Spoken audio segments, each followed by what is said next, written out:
सभी का बुलेटिन में आपके साथ मैं हूं नलिनी पांडे। पाकिस्तानी नागरिक एक के बाद एक भारत छोड़ रहे हैं। वहीं सीमा हैदर को पाकिस्तान जाना होगा या नहीं, इसको लेकर भी काफी चर्चा है, लेकिन पाकिस्तान उसे राहत मिलती उसे फिलहाल नजर नहीं आ रही है पाकिस्तान जाने को लेकर। वहीं सचिन मीणा को लेकर बयान देकर चर्चा में आए पड़ोसी मिथिलेश भाटी ने फिर से सीमा हैदर पर निशाना साध दिया है। देखिए।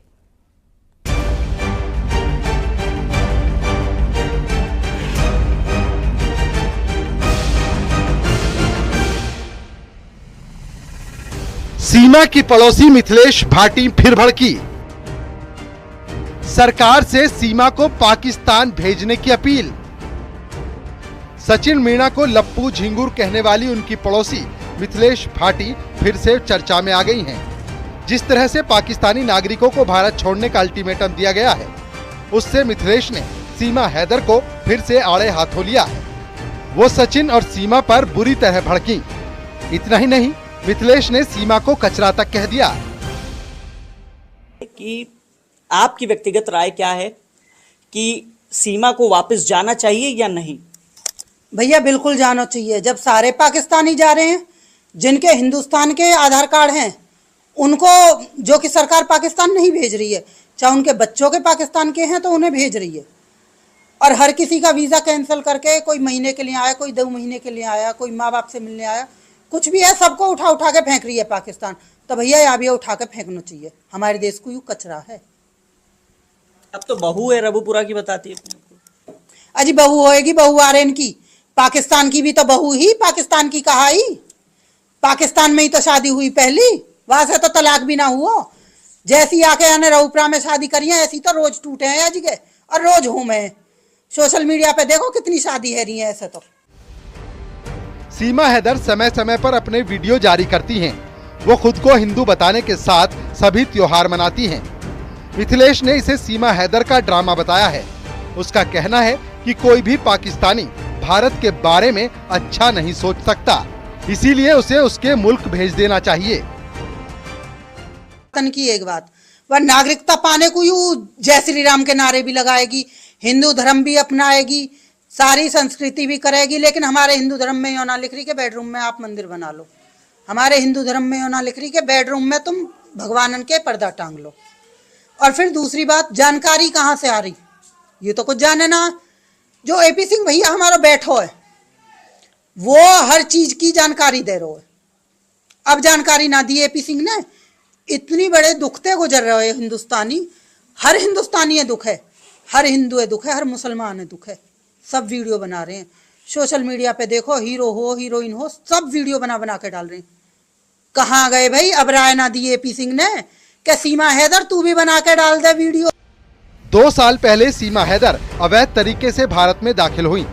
यहाँ आकर वो ग्रेटर नोएडा में सचिन मीणा के साथ रहने लगी। सचिन के साथ उसने शादी भी की और अभी हाल ही में उसने एक बच्ची को भी जन्म दिया है। हालांकि सीमा का पहला पति इस शादी को अवैध मानता है। हाल ही में उसने एक वीडियो जारी किया था, जिसमें वो सीमा और उसके वकील के खिलाफ कई अपशब्दों का इस्तेमाल करता हुआ दिखा। उसने भी भारत सरकार से अपने 4 बच्चों को वापस पाकिस्तान भेजने के साथ सीमा को जेल में डालने की अपील की है। अगली ना 22 तारीख को झंडा फहराया हो, क्या हो हमारे यहाँ पे कोई बताए? क्या ये पाकिस्तानी ने इशारों कर रही क्या कर दो हमला? है क्या चीज? हमारे यहाँ पे तो 26 जनवरी ना 15 अगस्त तो या यूं कैद में ही जाको झंडा फहरा रही है। आजाद हुई है क्या 22 तारीख को? हो क्या कोई 22 तारीख को? यूं तो पूछे जाते नालायक थे। क्या हो 22 को? इतने शहीद हुए, उनके दुख में तूने झंडा फहराया है क्या? उन्हें श्रद्धांजलि दी है? क्या किया हुआ तूने? क्यों फहराया हो? आपको वीडियो कहाँ मिल गया? मैंने यहाँ की आईडी चेक करी आज, वैसे ही मैंने की देखूं तो सही क्या चल रहा है, क्योंकि हर न्यूज वाले हो कह कुछ डल नहीं रहा, कुछ डल नहीं रहा। मैंने कि मैं देखूं शायद मुझे कुछ मिल जाए। सूत्रों के हवाले से ये खबर भी है कि फिलहाल सीमा को राहत मिलती दिख रही है, क्योंकि सीमा का नाम उन लोगों की लिस्ट में शामिल नहीं है जिन्हें पाकिस्तान भेजा जा रहा है। सीमा हैदर ने भारतीय नागरिकता की अपील भी की है, लेकिन अभी तक इस पर फैसला नहीं लिया गया है। सीमा के भविष्य का क्या होगा ये कुछ वक्त बाद ही पता चल जाएगा, लेकिन सीमा तनाव में जरूर दिख रही है। ग्रेटर नोएडा से न्यूज़ 18 के लिए हिमांशु शुक्ला की रिपोर्ट।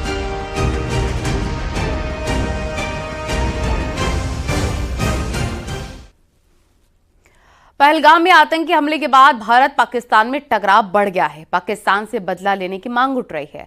वहीं भारतीय वायुसेना भी पूरी तरह अलर्ट है। जरूरत पड़ने पर उन्नाव के एक्सप्रेसवे पर वायुसेना एयर स्ट्रिप से उड़ान भरकर दुश्मन को तबाह कर सकती है। देखिए।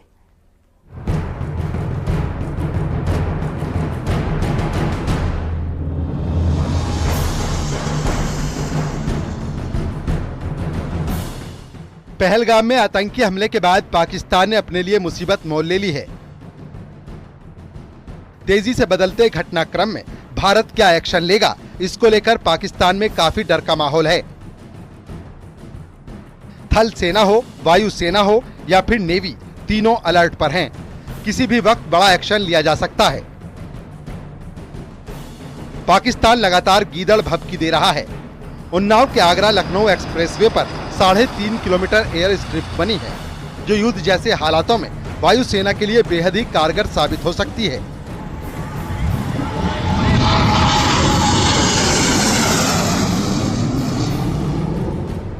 इस एयर स्ट्रिप पर 3 बार एयरफोर्स के जाबाज सुखोई, जगुआर, मिराज मालवाहक विमान को लैंड और टेक ऑफ करा चुके हैं। हम इस समय उन्नाव के खम्बौली गांव में, जहां पर लखनऊ आगरा एक्सप्रेसवे में यहां एयर स्ट्रिप बना हुआ, ये 3.5 किलोमीटर का एयर स्ट्रिप है, जहां पर वायुसेना समय समय पर अभ्यास करती रही है। आपको बता दें कि यहां पर मिराज, सुखोई, हरकुलिस और MiG-17 जैसे यहाँ पर जो विमान है उनका टच डाउन किया जा चुका है। यानी कि अगर किसी भी विषम परिस्थिति में अगर कोई समस्या आती है एयरवेज पर, तो इन स्ट्रिप का उपयोग यहाँ पर विमानों के लिए किया जा सकता है। निश्चित तौर पर ये 3.5 किलोमीटर लंबी एयर स्ट्रिप वायुसेना के लिए मददगार साबित हो सकती है। बांगरमऊ कोतवाली क्षेत्र के खम्भौली गांव के सामने ये एयर स्ट्रिप बनी हुई है। इस एयर स्ट्रिप का उद्देश्य युद्ध के दौरान एयरबेस को निशाना बनाए जाने पर लड़ाकू विमानों को एक्सप्रेसवे पर उतारकर पड़ोसी दुश्मन मुल्क पर वार करना है।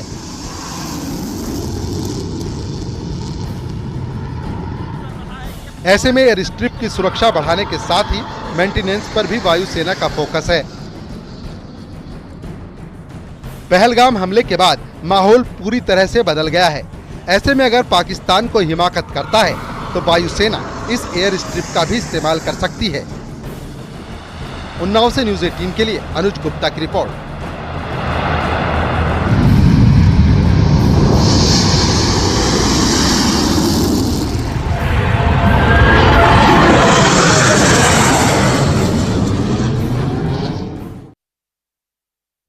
और अलीगढ़ जैसा मामला गोंडा से सामने आया। दावा है कि यहां एक महिला अपने होने वाले दामाद के साथ फरार हो गई।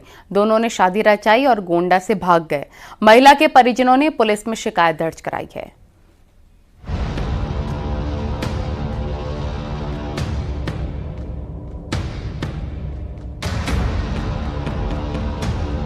अभी हाल ही में अलीगढ़ में होने वाले दामाद के साथ एक महिला भाग गई थी।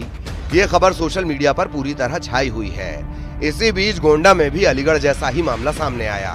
खोड़ारे थाना क्षेत्र की घटना बताई गई है, जहां होने वाला दामाद अपनी सास के साथ फरार हो गया। बताया जा रहा है कि दोनों ने अयोध्या में शादी कर ली और अब बेंगलुरु में रह रहे हैं। दरअसल कुछ महीनों पहले बस्ती जिले के रहने वाले युवक की शादी गोंडा के खोड़ारे में तय हो रही थी। दावा है कि शादी से पहले ही होने वाले दामाद और सास आपस में बात करने लगे। दोनों के बीच नजदीकियां भी बढ़ गईं। उम्र और रिश्ते की मर्यादा को लांघकर दोनों ने एक साथ रहने का फैसला ले लिया। महिला ने होने वाले दामाद के लिए अपना घर बार छोड़ने का मन बना लिया। युवक को दुल्हन की बजाय उसकी मां पसंद आ गई। दोनों की फोन पर बात होने लगी। इस बीच महिला के परिवार को शक हुआ और उन्होंने बेटी का रिश्ता करने से मना कर दिया। दावा है कि शादी टूटने के बाद बेटी की मां युवक के साथ फरार हो गई। 9 मई को बेटी की शादी कहीं और तय हो गई है। वहीं महिला के परिजन कुछ भी बोलने से बच रहे हैं।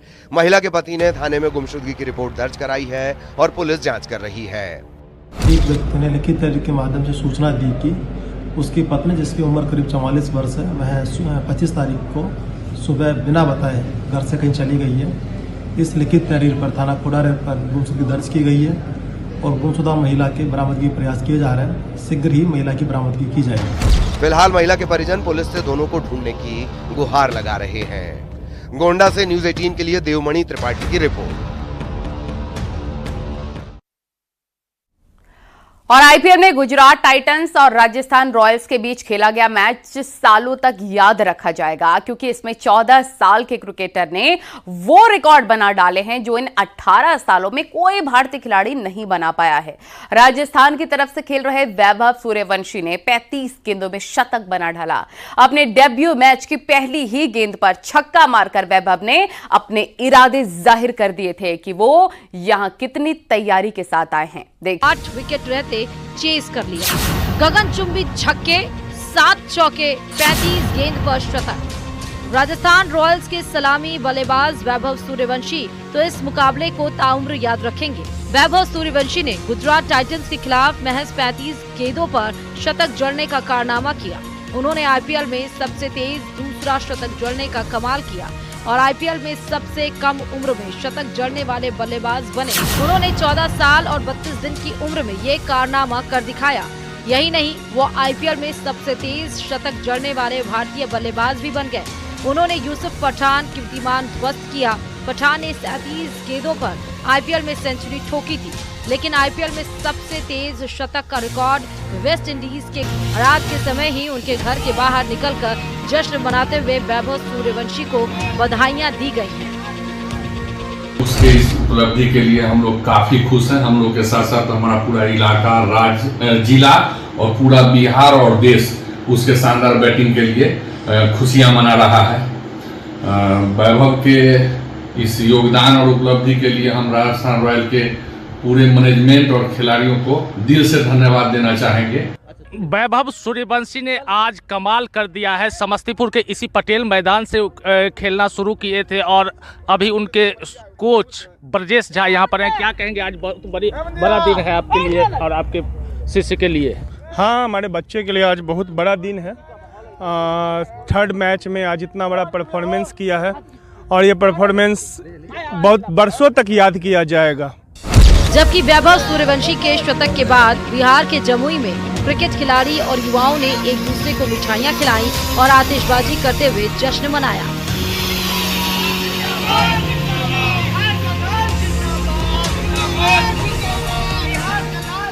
11 छक्का लगा करके जिस तरह से वैभव रघुवंशी ने 35 गेंदों में शतक जड़ा, इससे साबित होता है कि एक बिहारी 100 पर भारी।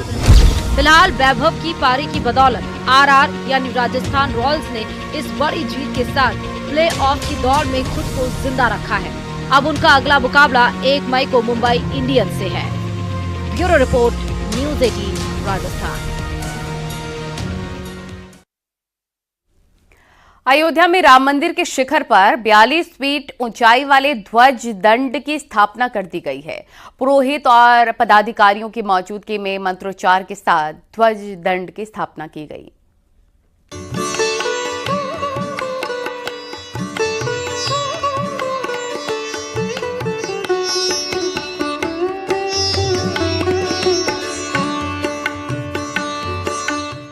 राम मंदिर निर्माण का काम अंतिम चरण में है। जहां राम दरबार की स्थापना होनी है, तो वहीं सभी मंदिरों की मूर्तियों की प्राण प्रतिष्ठा का काम बचा है।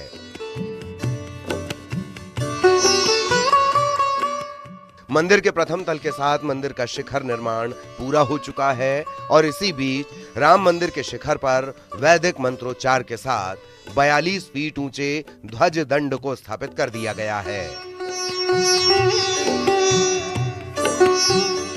2 टावर क्रेन के जरिए ध्वज दंड को शिखर पर पहुंचाया गया, जिसे इंजीनियर और ट्रस्ट पदाधिकारियों की मौजूदगी में स्थापित किया गया। पूरी अयोध्या नगरी जय श्री राम के जयकारों से गूंज उठी। भगवान रामलला का भव्य महल लगभग बनकर अब पूरा हो चुका है। 22 जनवरी 2024 को आराध्य अपने भव्य महल में विराजमान हुए थे। इसके बावजूद मंदिर के निर्माण की प्रक्रिया चल रही थी। भगवान के प्रथम तल और शिखर के निर्माण का कार्य युद्ध स्तर पर चल रहा था। बीते दिनों शिखर को स्थापित किया गया था और आज शिखर पर ध्वज दंड स्थापित किए जाने के बाद अब ये कहा जा सकता है कि भगवान रामलला के मंदिर का निर्माण पूर्ण हो चुका है। ध्वज दंड को गुजरात में तैयार किया गया है। इसका वजन करीब 5 टन है। ये प्रभु श्री राम के आदर्शों का प्रतिनिधित्व करता है। श्री राम जन्मभूमि मंदिर के मुख्य शिखर पर ध्वज दंड स्थापित किया गया। ध्वज दंड की लंबाई 42 फीट है। ध्वज दंड लगाने की प्रक्रिया प्रातःकाल 6:30 बजे प्रारंभ होकर 8 बजे संपन्न हुई। ध्वज दंड लगने से मंदिर की आभा और निखर गई है। अब परकोटे का निर्माण युद्ध स्तर पर किया जाएगा। साल के आखिर तक मंदिर निर्माण का कार्य पूरा होने की बात कही जा रही है।